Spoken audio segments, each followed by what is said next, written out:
tell you, I gotta get off Facebook. I'm sitting up here scrolling and got in my feelings.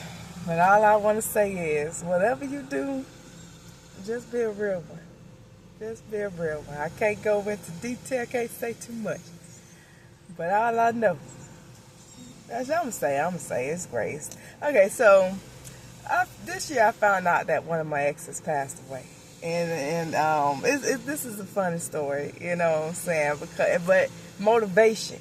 I mean, dude was a Scorpio, so he definitely, he's motivation. All I can think about is motivation, because he's the reason why I'm a massage therapist now.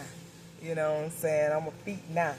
Because, yeah, when he came into my life, I was like doing like assisted living, check type junk. And yeah, he like, what you doing? You know, like really motivated me. You feel me? And I wanted to do something with my life. You know, and even though, you know, there's more out there, you still got to start somewhere. And I felt like he was an asset in life, you know, because of all of that. And like, I had a dream years ago before he even passed. Like, he was in a casket, but he jumped up. He full of life. He's the life of the party. So he jumped up and was dancing. You know what I'm saying? How you dead in a casket, then you jump up dance, because maybe God knew, you know, saying he was going to pass and it's going to affect me a lot. Because he did try to reach out, and I'm just like, hey, this is last year when I'm in a messed up situation. So you know, this was before my breakdown. So I wasn't trying to be bothered by nobody. So I was like, definitely not fit to contact you. But you be getting tight to get on you. You know what I'm saying? And I was like, you know, yeah, I wasn't doing massage or nothing. I needed the new scenery, new vibes, and this, you know, I ended up getting what I needed. But, you know, I look back, I was having a conversation with a friend of mine, and I look back, this was months ago, I look back and I've been trying to show her who he is, and I scrolled apart and was like, he passed away. I'm like, what? And I still to this day don't know what happened. And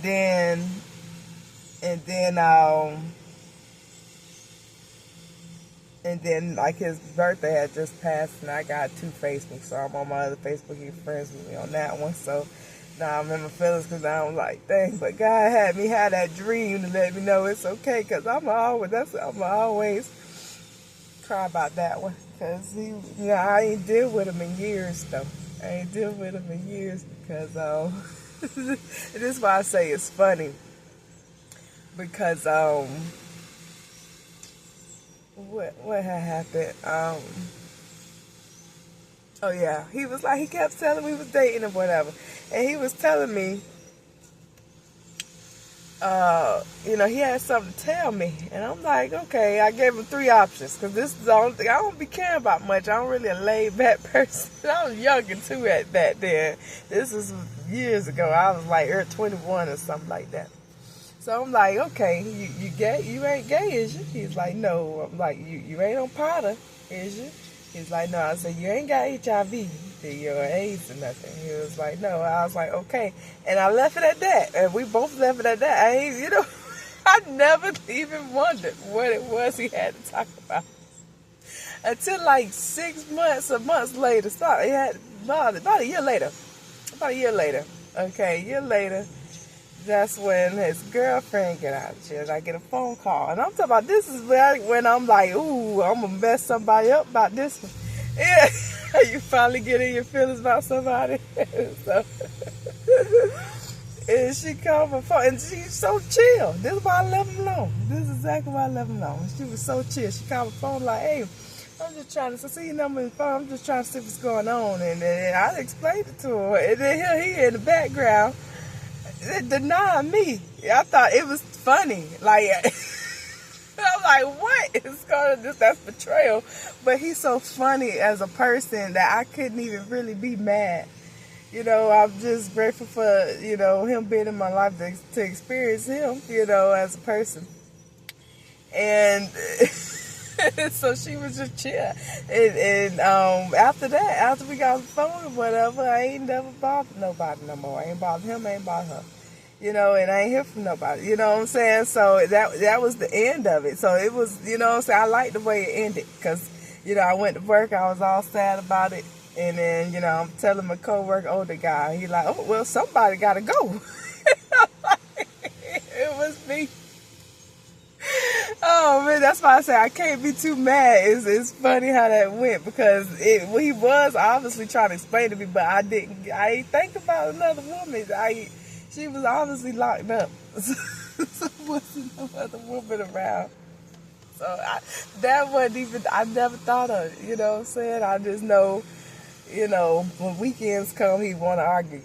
So he can go do him and stuff. And so from there, I just never like arguments in relationships. So I don't argue in relationships. But it was a lot that I took, you know what I'm saying? I took out from that or whatever. But now that he passed, it's just like, I'm grateful to have, to met him because he was really motivational. He was really funny and he could rap and, yeah, I've experienced a good version of them.